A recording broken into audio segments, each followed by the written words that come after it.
이사야 30장 15절부터 18절까지의 말씀입니다.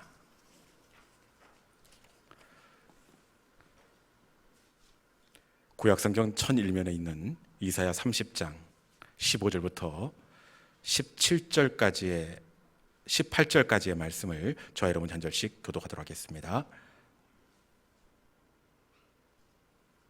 주 여호와 이스라엘의 거룩하신 이가 이같이 말씀하시되 너희가 돌이켜 조용히 있어야 구원을 얻을 것이요 잠잠하고 신뢰하여야 힘을 얻을 것이거늘 너희가 원하지 아니하고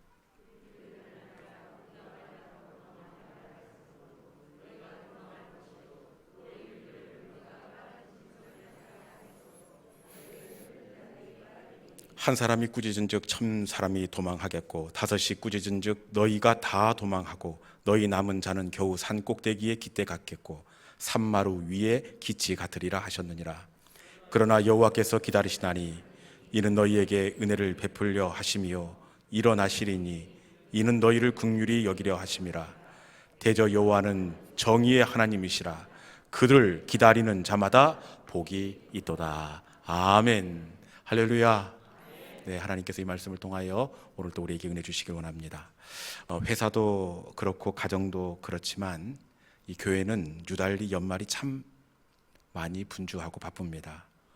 요람도 만들어야 하고 내년도 일꾼도 배치해야 하고 송구영신 예배도 준비해야 하고 특별 새벽 기도회도 준비해야 하고 또 중고청 필리핀 선교도 준비하고 부목사님이 없이 이 일들을 진행하는데 여러분 제가 힘이 들겠습니까? 즐겁겠습니까? 남의 일이라고 그렇게 말씀하시는데 여러분 맞습니다. 아주 즐겁습니다. 왜냐?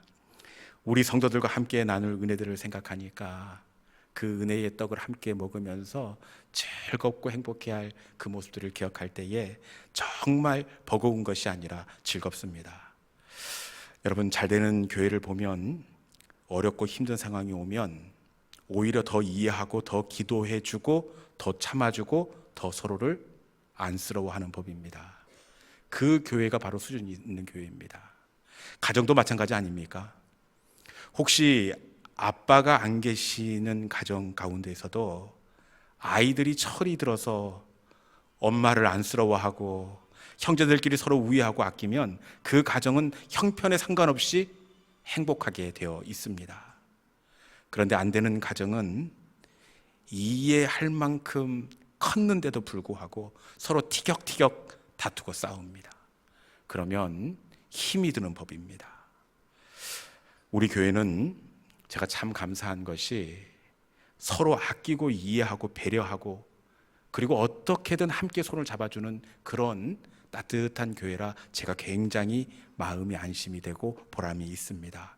여러분 조금은 부목사님이 안 계셔서 불편할 수 있는데 이럴 때일수록 서로 아껴주고 배려하고 이렇게 격려하는 우린 믿음의 권속들이 될 수 있기를 주님의 이름으로 축원합니다. 지난주에 우리는 예수님의 제자들이 살아내야 할 산상수훈의 말씀을 함께 나눈 바가 있습니다. 여러분 산상수훈이 마태복음 어디에 나오죠? 어디? 5장 7장 옳지 산상수훈 이렇게 해서 외우라고 말씀을 드렸습니다. 산상수훈에서 예수님은 특별히 눈에 대해서 말씀을 하시더라고요. 눈은 몸의 등불이다. 이 눈이 온전하면 온 몸이 온전할 것이고 눈이 나쁘면 온 몸이 어두울 것이다. 이렇게 말씀합니다. 여러분 왜 예수님은 눈을 이야기하고 있는 것일까요? 그것은 내가 오랫동안 관심을 가지고 보는 것이 내 인생의 방향이 되기 때문에 그렇습니다. 사실 예수님의 말씀이 진리입니다. 우리 가운데 복이 들어오는 것도 어디를 통해서 들어오느냐? 눈을 통해서 들어와요. 우리가 좋은 것을 바라보면 그 바라보는 좋은 것이 내 속에 들어와 복이 됩니다. 뿐만 아니라 악한 것 시험도 어디를 통해서 들어오느냐? 눈을 통해서 들어오게 되어 있습니다. 지금 내가 보고 있는 것이 단순히 보는 것이 아니라 내 인생이 되기 때문에 예수님은 눈은 몸의 등불이다 이렇게 말씀하고 있습니다. 여러분 내가 많은 시간을 할애해서 관심을 가지고 바라보고 있는 것, 그것이 내 인생의 방향이 틀림없이 될 것입니다. 지금 여러분들이 가장 관심을 가지고 보고 있는 그것이 내 인생의 방향이 된다면 이것이 축복입니까? 저주입니까? 여러분들이 요즘에 관심 있게 바라보는 그것이 무엇입니까? 이 시간 예수님의 말씀을 붙잡고 지금 이 자리를 통해서 우리의 미래를 결정하는 믿음의 성도들이 될 수 있기를 주님의 이름으로 축원합니다. 오늘 본문은 범죄한 이 이스라엘이 앞으로 어떻게 될지 이사야 선지자를 통해서 예언하는 말씀입니다. 범죄한 이스라엘이 어떤 미래를 맞이하게 되는지 우리 본문 13절에 있는 말씀 같이 한번 읽어볼까요? 본문 13절에 있는 말씀입니다. 같이 읽어볼까요? 자, 시작.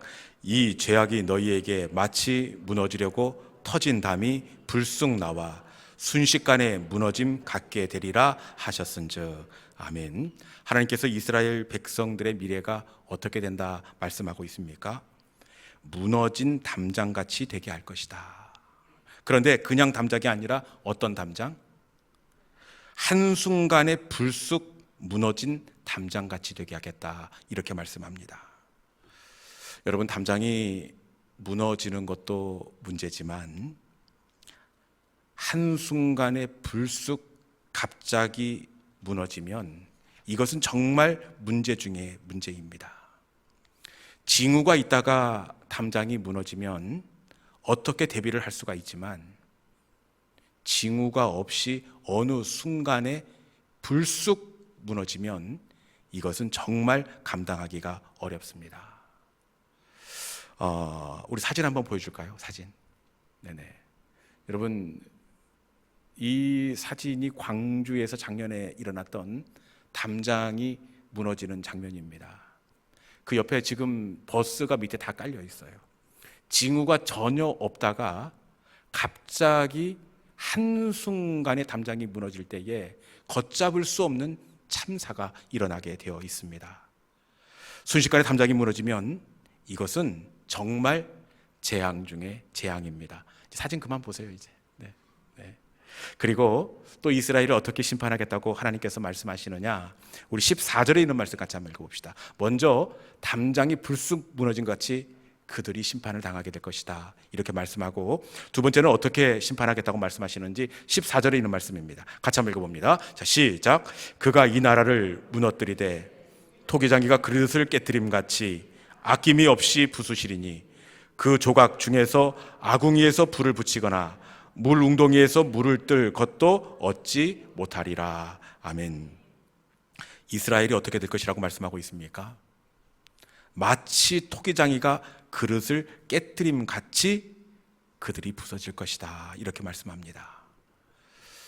이것이 조금 마음이 아픈 것이, 그릇을 만드는 초장에 이 깨지면 마음이 덜 아플 터인데 토기장이가 그릇을 언제 깨뜨립니까? 마지막에 모든 과정을 지난 다음에 그 결정적인 순간에 그 검소하는 과정에서 토기를 깨뜨리게 되어 있습니다. 그러니까 이스라엘 백성들이 모든 것이 잘 되는 듯 순조롭게 진행이 되어 가듯 보이지만 마지막 검수 과정에서 토기가 깨져 나가듯이 하나님께서 이스라엘 백성들을 그렇게 심판할 것이다, 이것이 이스라엘의 미래가 될 것이다, 이렇게 말씀하고 있습니다.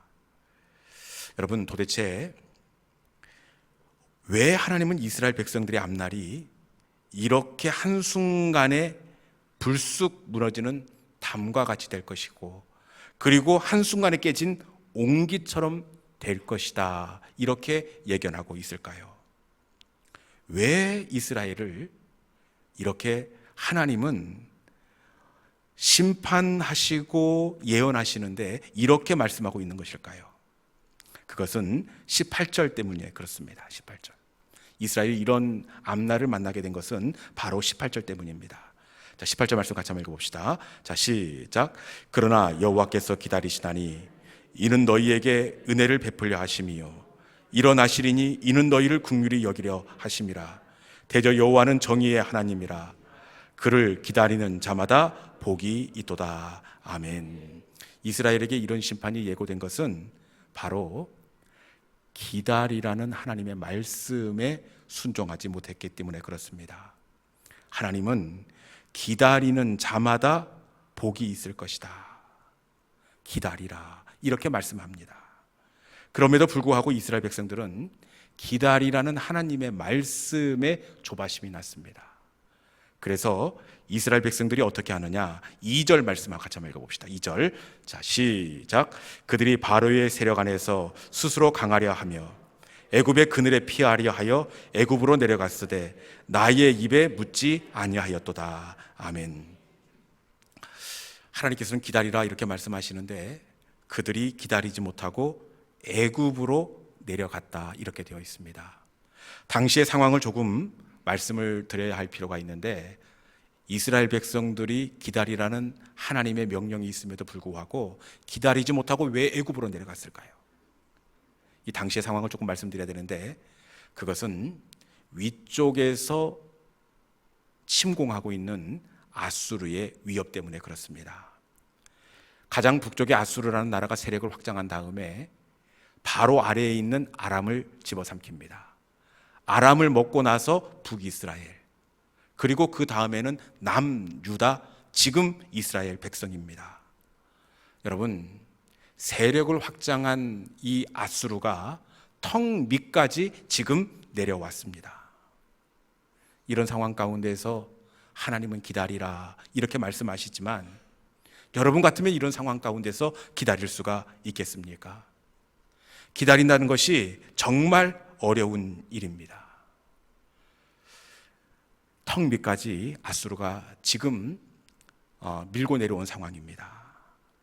그래서 이스라엘 백성들은 기다리지 못하고 애굽으로 내려갔습니다. 그런데 결론적으로 안전하다고 생각하고 그리고 사는 길이라고 생각해 내려갔던 그 애굽의 자리가 어떻게 되었습니까? 하나님의 심판의 메시지대로 토기와 같은 결론이 되고 말았습니다. 여러분, 이스라엘 백성들이 이런 미래를 예언받은 이유는 그것은 바로 조급한 나머지 기다리지 못했기 때문에 그렇습니다. 그런데 성경을 들여다보면 참 하나님의 사람임에도 불구하고 이 기다림을 견디지 못하고 시험에 빠지고 넘어지는 경우가 너무나 많이 있다는 것을 확인할 수가 있습니다. 기다리는 것이 우리만 어려운 것이 아니라 믿음의 조상 아브라함도 참 기다리는 것을 버거워하고 있습니다. 여러분, 믿음의 조상 아브라함이 결국에는 넘어지게 되는데 왜 넘어지게 되었습니까? 그건 역시 조급한 나머지 기다리지 못했기 때문에 그렇습니다. 하나님은 반드시 아내 사라를 통하여 아들을 낳을 것이라고 말씀하셨지만 아브라함이 나이가 들어갑니다. 아내 사라도 경수가 끊어지게 될 상황이 되었습니다. 그러니 얼마나 조급해지겠습니까? 여러분들 같으면 기다리겠습니까? 아니면 다른 인간적인 방법을 찾겠습니까? 아브라함도 조급한 나머지 기다리지 못하고 몸종 하갈을 취하게 되었습니다.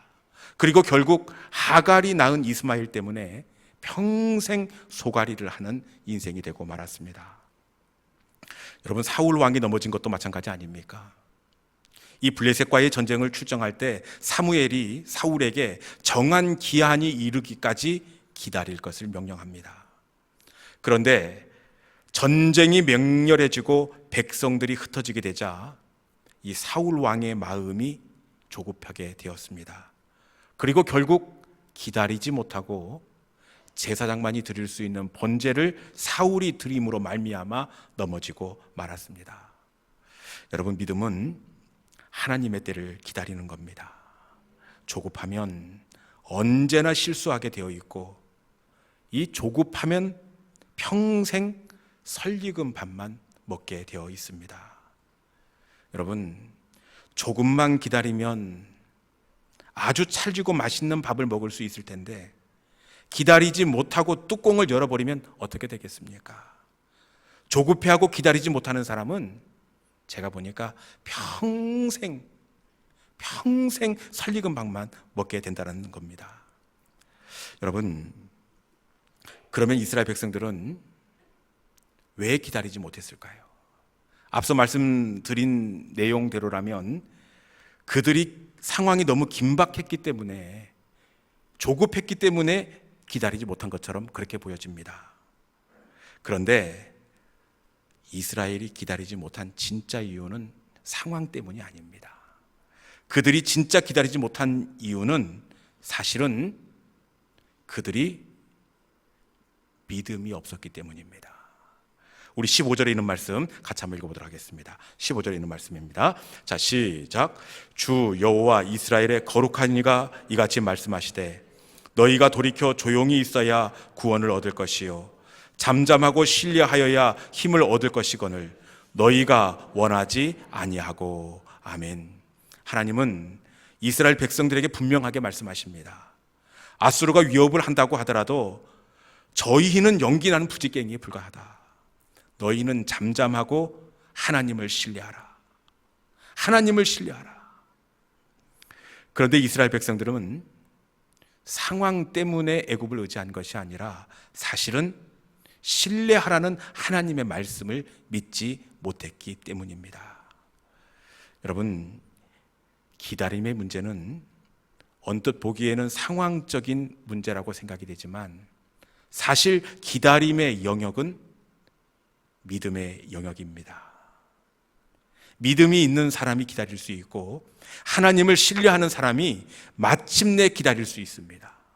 그리고 하나님은 반드시 기다리는 자에게 하나님의 때에 좋은 것을 주시는 하나님이 되시는 줄로 믿습니다. 지난 새벽에 제가 말씀드린 적이 있는데 이 교역자들이 임지를 찾는 것 봐도 마찬가지더라고요. 신학교 2학년 때 제가 영락교회 전임 교육전도사로 들어가게 되었습니다. 교육전도사로 2년을 사역을 하고 이제 전임 전도사로 보직이 바뀌어서 작년 사역을 담당을 했습니다. 영락교회는 전임 전도사들에게 목사 안수를 주지 않습니다.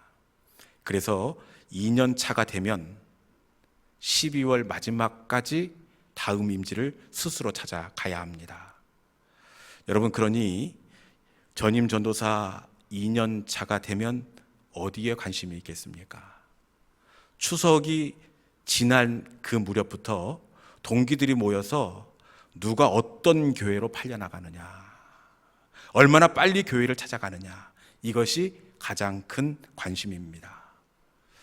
여러분, 표현이 좀 그렇습니다만 누가 좋은 임지를 찾아가겠습니까? 우리 생각에는 좋은 그 학부 대학을 졸업한 전도사님이 그래도 만족하는 임지를 찾아가겠지.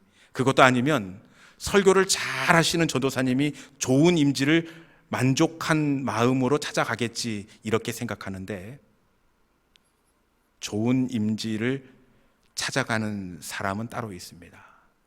그 사람은 누구냐? 마지막까지 기다리는 사람이 정말 부러워하는 임지로 나아간다는 사실입니다. 처음부터 엉덩이가 들썩들썩하는 사람은 아무리 좋은 대학을 나오고 설교가 뛰어나다고 하더라도 흡족한 임지를 찾아가지 못하게 되어 있습니다.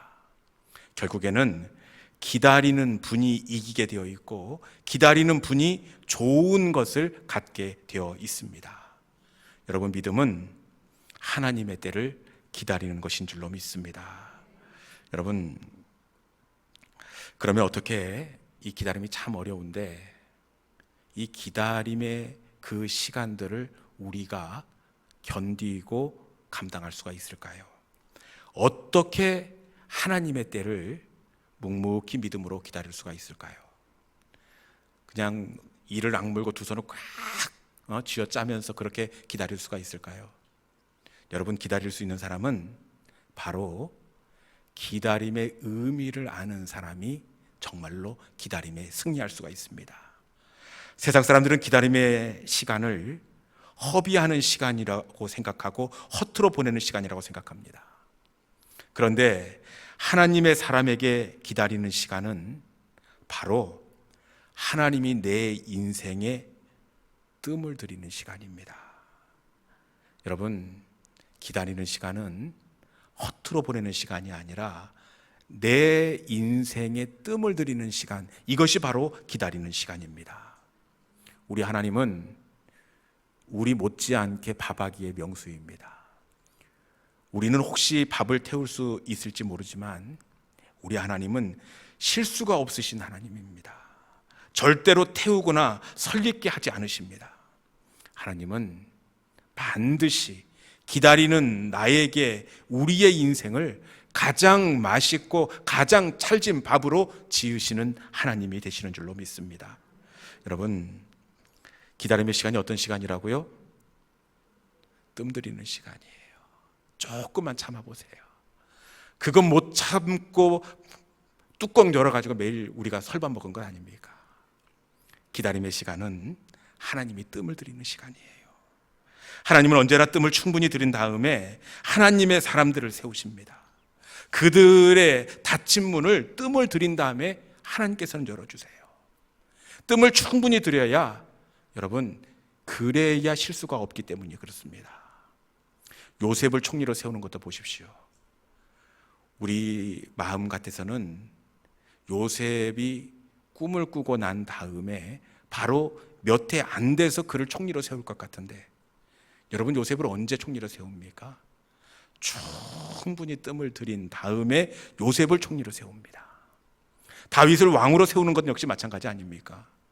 우리는 사무엘이 기름 부은 다음 몇 해 뒤에 왕으로 세울 것 같은데 그렇지 않아요. 하나님은 다윗을 왕으로 세울 때에도 충분히 뜸을 들인 다음에 왕으로 세우셨습니다. 기다림은 하나님이 내 인생에 뜸을 들이는 시간입니다. 하나님은 절대로 실수하지 않습니다. 기다리지 못하는 것은, 여러분, 사실 상황이 조급해서가 아니라 왜 그렇다고요? 우리가 하나님을 신뢰하지 못하기 때문에 그렇습니다. 그렇기에 우리 하나님은 기다리는 자마다 복을 주신다. 왜 기다리는 자에게 복을 주실까요? 기다린다는 것은 곧 하나님을 신뢰하고 믿음이 있다라는 뜻입니다. 기다린다는 것은 믿음의 그 지금 현 주소를 가장 정확하게 나타내 보이는 바로미터가 된다는 사실입니다. 이 시간 말씀을 붙들고 조급한 마음을 내려놓고 하나님이 충분히 뜸을 들이시고 그리고 마침내는 익어가게 하시는 그 하나님의 시간들을 믿음의 눈으로 바라보시고 그때를 잠잠히 기다리는 우리 모든 믿음의 성도들이 될 수 있기를 주님의 이름으로 축원합니다. 이 시간에 우리 주신 말씀을 붙잡고 우리가 찬양의 자리로 나아가기를 원합니다. 여러분, 지나온 세월들을 한번 돌아보십시오. 왜 우리가 그때 설익은 밥, 왜 그때 우리가 실수했습니까? 그것은 바로 기다리지 못했기 때문에 그래요. 여러분, 우리 하나님은 기다리는 자마다 복을 주시겠다 이렇게 말씀합니다. 기다림은 바로 참고 인내의 영역이 아니라 믿음의 영역이기 때문에 그래요. 하나님을 100% 신뢰하는 사람은 어떤 상황과 조급함이 있다고 하더라도 끝까지 하나님을 신뢰하고 기다릴 수가 있습니다. 여러분, 하나님은 한 번도 우리를 실망시킨 적이 없어요. 지금의 기다림 역시 실망이 아니라 반드시 복이 되게 하실 줄로 믿습니다. 이 시간 이 말씀 속에 우리의 마음을 담아서 하나님은 신실하십니다. 그 약속을 붙잡고 제가 하나님의 때를 기다리겠습니다. 우리 함께 기도하는 마음으로 하나님 한 번 더 나를 우리가 함께 찬양하도록 하겠습니다.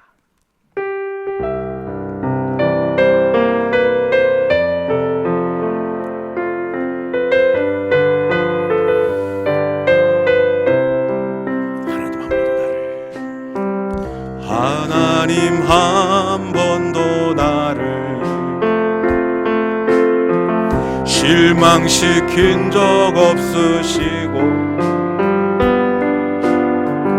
언제나 공평과 은혜로 나를 지키셨네. 지나온 모든 세월들을 돌아보십시오.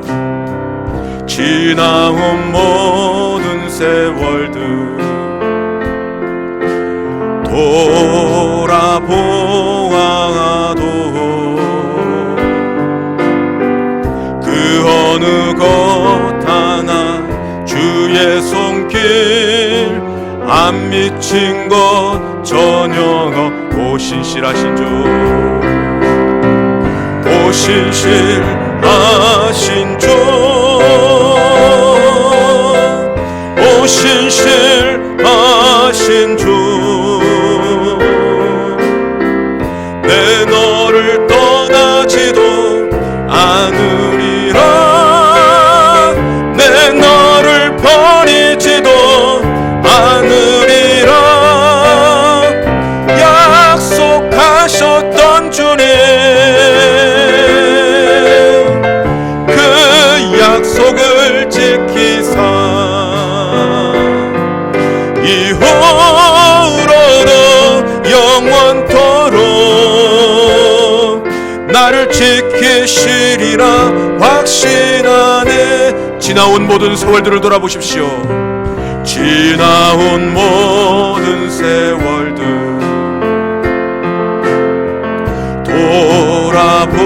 돌아보아도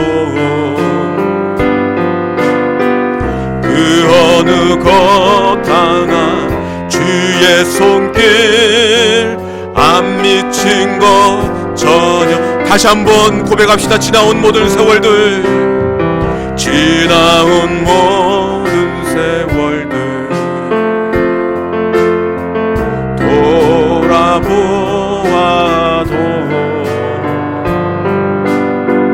그 어느 것 하나 주의 손길 안 미친 것 전혀. 우리 하나님은 신실하십니다. 오 신실하신 주, 오 신실하신 주, 내 너를 떠나지도 않으리라, 내 너를 버리지도 않으리라, 약속하셨던 주님, 그 약속을 지키사 이후로도 영원토록 나를 지키시리라 확신하. 오 신실, 오 신실하신 주, 오 신실하신 주, 내 너를 떠나지도 않으리라, 내 너를 버리지도 않으리라, 약속하셨던 주님, 그 약속을 지키사 이후로도 영원토록 나를 지키시리라 확신하. 이후로도 영원토록 나를 지키시리라 확신.